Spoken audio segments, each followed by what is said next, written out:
Assalamualaikum warahmatullahi wabarakatuh. Alhamdulillahirabbil alamin. Allahumma sholli ala Muhammad wa ala ali Muhammad. Selamat bertemu kembali pada mata kuliah akuntansi pemerintahan. Topik kita pada hari ini terkait tentang akuntansi kas dan setara kas di SKPD. Di materi yang akan kita diskusikan dan kita sampaikan pada saat ini adalah akuntansi kas dan setara kas di satuan kerja perangkat daerah atau di organisasi perangkat daerah. Pertama kita lihat definisi dan klasifikasinya.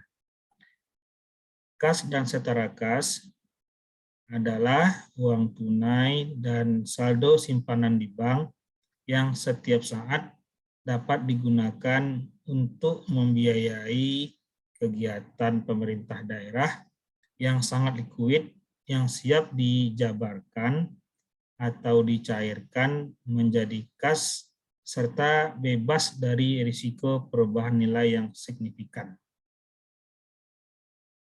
Kemudian, kas juga meliputi seluruh uang yang harus dipertanggungjawabkan, atau disingkat dengan UIHD, yang wajib dipertanggungjawabkan dan dilaporkan dalam neraca. Saldo simpanan di bank yang setiap saat dapat ditarik atau digunakan untuk melakukan pembayaran. Inilah kalau kita lihat dari sisi definisi dari kas dan setara kas. Kas adalah uang tunai, ya, atau saldo simpanan bank. Simpanan bank disetarakan dengan uang tunai yang dapat digunakan untuk membiayai kegiatan pemerintah daerah, di mana kas ini sangat likuid, yang siap dicairkan kapan saja. Kemudian bebas dari risiko perubahan nilai yang signifikan. Kalau di neraca, di komponen aset lancar, maka yang pertama sekali yang menjadi komponen aset lancar yang paling pertama adalah kas dan setara kas. Kenapa? Karena dia sangat likuid, mudah dicairkan, serta bebas dari risiko perubahan nilai yang signifikan. Itu kalau kita lihat dari definisi. Kemudian kalau kita lihat dari klasifikasi, kas di daerah terdiri atas kas di Kasda, kas di bendahara penerimaan, kas di bendahara pengeluaran, kas di BLUD. Kemudian yang setara kas itu meliputi deposito yang jangka waktunya kurang dari 3 bulan, kemudian juga surat utang negara atau SUN, obligasi yang jangka waktunya kurang dari 3 bulan. Kalau SUN tentu tidak ada di daerah, ini ada di pusat, surat utang negara. Ya. Kalau kita jabarkan lebih jauh, maka kas di kas daerah itu terdiri atas kas di Kasda, ada potongan pajak lainnya, ada kas transitoris, dan kas lainnya. Kemudian, kas di bendahara penerimaan, itu ada dalam bentuk pendapatan yang belum disetor, dan uang titipan. Kemudian, kas di bendahara pengeluaran dalam bentuk sisa pengisian kas UPG UTU, pajak di SKPD yang belum disetor, dan uang titipan. Kemudian kas di BLUD, Badan Layanan Umum Daerah, bisa berbentuk kas tunai di BLUD, kas di bank BLUD, pajak yang belum disetor BLUD, kemudian uang muka pasien apabila ini di RSUD, yang mana RSUD-nya dalam bentuk BLUD. Kemudian dalam bentuk uang titipan yang ada di BLUD. Kemudian setara kas meliputi deposito kurang dari 3 bulan yang jangka waktunya 3 bulan, maka ini contohnya deposito, ya. Contoh dari setara kas. Kemudian contoh setara kas adalah SUN dalam bentuk surat utang negara, ya, SUN, di mana juga jangka waktunya kurang dari 3 bulan. Nah, ini kalau kita lihat klasifikasi dari kas dan setara kas. Bagaimana pengakuan dan pengukuran kas dan setara kas? Berdasarkan PP 71 tahun 2010 tentang standar akuntansi pemerintahan, dapat kita kemukakan sebagai berikut. Kas diakui saat diterima di RKUD, ya, diterima di rekening kas umum daerah tunai. Jadi sudah masuk ke rekening kas daerah, baru diakui adanya kas.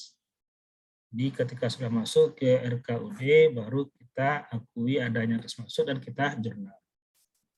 Kemudian kas dicatat sebesar nilai nominal. Berapa yang tercatat, itu yang kita jurnal. Jadi tidak ada penafsiran lain, bahwasanya kas dicatat sebesar nilai nominal. Nilai nominal artinya disajikan sebesar nilai rupiahnya. Apabila nilai rupiahnya 1 miliar, itulah nilai nominalnya 1 miliar. Maka dicatat sebesar 1 miliar. Apabila 500 juta rupiahnya, maka itulah nilai nominalnya, yaitu 500 juta. Maka senilai 500 juta itulah dicatat, diakui, dan jurnal nantinya. Apabila terdapat kas dalam bentuk valuta asing, maka harus dikonversi menjadi rupiah menggunakan kurs tengah bank sentral pada tanggal neraca. Ini pengecualian kas yang dalam bentuk valuta asing, misalkan dolar, ringgit, atau yang lainnya, maka penyajiannya harus dikonversi dulu menjadi rupiah dengan menggunakan apa? Kurs tengah bank sentral pada tanggal neraca. Ini jadi perhatian apabila ada kas yang dimiliki oleh daerah ataupun yang lainnya di pemerintahan dalam bentuk valuta asing, harus dikonversi menjadi rupiah terlebih dahulu. Bagaimana penyajian kas dan setara kas? Saldo kas dan setara kas harus disajikan dalam neraca dan laporan arus kas. Kita akan menemukan nanti akun kas dan setara kas itu dalam neraca, dalam kelompok aset lancar. Kemudian kas juga dilaporkan pada laporan arus kas. Nanti laporan arus kas di pemerintah daerah itu, jadi yang membuat laporan arus kas hanya di PPKD atau Pemda. Kalau SKPD tidak ada membuat laporan arus kas. Sebagaimana kita ketahui, laporan untuk SKPD itu hanya ada 5, yaitu LRA, kemudian LO, LPE, neraca, dan CALK. Sedangkan untuk PPKD dan Pemda ditambahkan dengan LAK dan laporan perubahan saldo. Jadi nanti untuk kas dan setara kas pada SKPD hanya ada di neraca. Kemudian untuk Pemda ditambahkan kas dan setara kas itu pada laporan arus kas.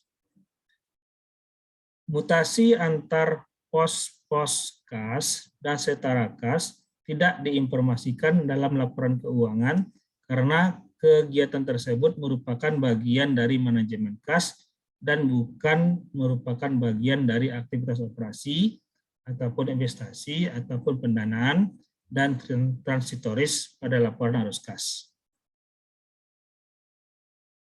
Jadi pada laporan arus kas untuk pemerintah daerah atau PPKD nanti laporan arus kas itu terbagi 4.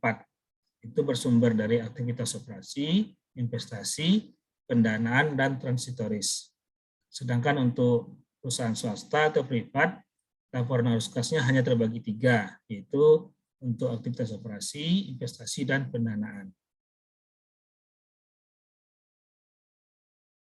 Jadi ini untuk penyajian kas dan setara kas Kemudian juga penyajian mutasi antar pos-pos kas dan setelah kas yang harus kita ketahui. Kemudian pengungkapan kas dan setara kas dalam CALK, catatan atas laporan keuangan, sekurang-kurangnya mengungkapkan hal-hal sebagai berikut. Pertama, rincian kas dan setara kas. Tadi sudah kita sampaikan, ada kas di Kasda, ada kas di bendahara pengeluaran, bendahara di penerimaan, di Beludin, dan segala macamnya. Itu merupakan rincian dari pengungkapan kas dan setara kas. Kemudian juga dalam CALK untuk pengungkapan kas dan setara kas, hendaknya juga disampaikan kebijakan manajemen setara kas.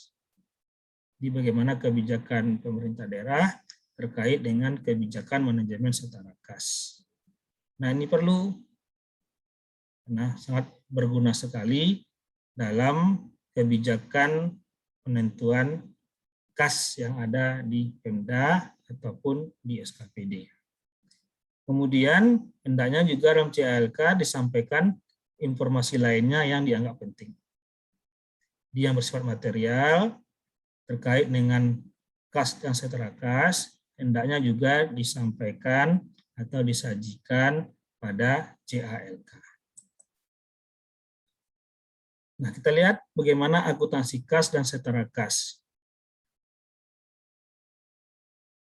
Kita lihat pada pihak-pihak terkait. Untuk SKPD atau OPD, pihak-pihak terkait yang sehubungan dengan kas dan setara kas ada PPK SKPD atau pejabat penatausahaan keuangan SKPD, kemudian ada bendahara penerimaan SKPD, ada bendahara pengeluaran SKPD, dan ada pengguna anggaran. Ini adalah pihak-pihak yang terkait dengan akuntansi kas dan setara kas di SKPD. Sementara untuk PPKD, pejabat pengelola keuangan daerah, pihak-pihak yang terkait dengan kas dan setara kas ini meliputi PPKD, pejabat penatausahaan keuangan PPKD, kemudian bendahara penerimaan PPKD, bendahara pengelola PPKD, dan PPKD itu sendiri. Jadi kalau sehubungan kas ini adalah pihak-pihak yang terkait dengan kas dan setara kas tersebut. Kemudian apabila kita lihat dari dokumen yang digunakan, maka dokumen yang digunakan dalam sistem akuntansi kas dan setara kas, baik pada SKPD maupun PPKD adalah dokumen pertama, dokumen penerimaan kas. Kemudian dokumen pengeluaran kas.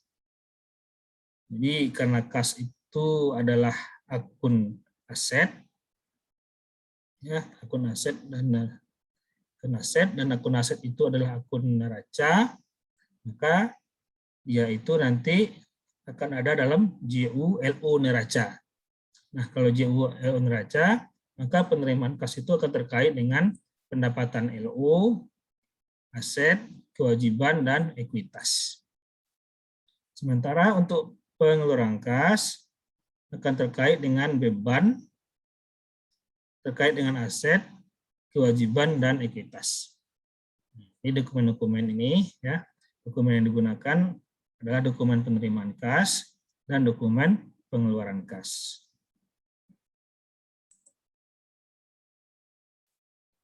Kita lihat jurnal standar. Jurnal standar yang digunakan pada akuntansi kas dan setara kas. Jurnal standar terkait kas dan setara kas, baik pada SKPD maupun PPKD, mengikuti transaksi penerimaan kas dan pengeluaran kas. Yang mana transaksi penerimaan kas dan pengeluaran kas tersebut pada sistem akuntansi akun-akun pendapatan LO, beban, aset, kewajiban, dan ekuitas. Jadi apabila ada penambahan kas, itu akan nanti bisa saja terkait dengan pendapatan LO. Atau terkait pula dengan penjualan aset. Jadi itu mengikuti transaksi penerimaan kas dan yang ada pada akun-akun yang disediakan. Jika kas dan setara kas bertambah, maka akan dicatat di debit. Karena dia akun aset. Aset bertambah di sebelah debit. Sedangkan jika kas dan setara kas berkurang, akan dicatat di sisi kredit. Inilah jurnal standar apabila kas bertambah. Kas dan setara kas bertambah di debit, maka kreditnya nanti bisa saja pendapatan LO, atau asetnya yang berkurang, atau kewajibannya yang bertambah, atau ekuitas yang bertambah.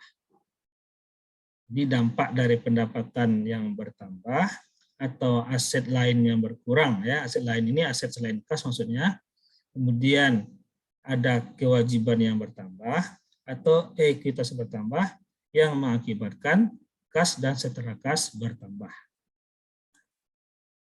Ini jurnal standar apabila kas dan setara kasnya bertambah.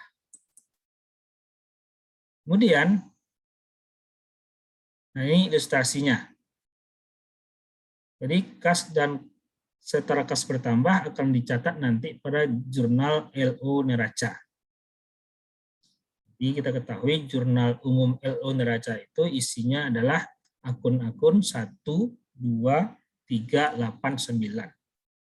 Ya, 1 itu aset, 2 kewajiban, 3 ekuitas, 8 pendapatan LO, 9 adalah beban. Apabila bertambah, apa penyebabnya? Bisa saja karena adanya pendapatan yang bertambah. Atau nanti bisa saja kewajiban yang bertambah. Kita berutang namanya. Ya. Atau ada penambahan modal dari pemilik sehingga kas di kas bertambah. Nah, ini juga berlaku nanti untuk di bendahara penerimaan atau di bendahara pengeluaran, juga demikian di SKPD. Apabila kas di bendahara pengeluaran bertambah, maka letaknya di debit. Kas di bendahara penerimaan bertambah, juga letaknya di sebelah debit. Apabila terkait dengan pendapatan yang sudah diterima kasnya, tentu akan lagi ada hubungannya dengan JU LRA. Ya, di mana JU LRA akan dijurnal apabila terkait dengan adanya pendapatan yang sudah diterima tunai di Kasda atau di kas di bendahara penerimaan atau terkait dengan pengeluaran belanja. Kalau terkait dengan pendapatan yang sudah diterima tunai di Kasda ataupun di bendahara penerimaan, maka JU LRA-nya pendapatannya LRA muncul di kredit. Lawannya adalah perubahan saldo. Ini kalau terkait dengan pertambahan kas di Kasda ataupun di bendahara penerimaan.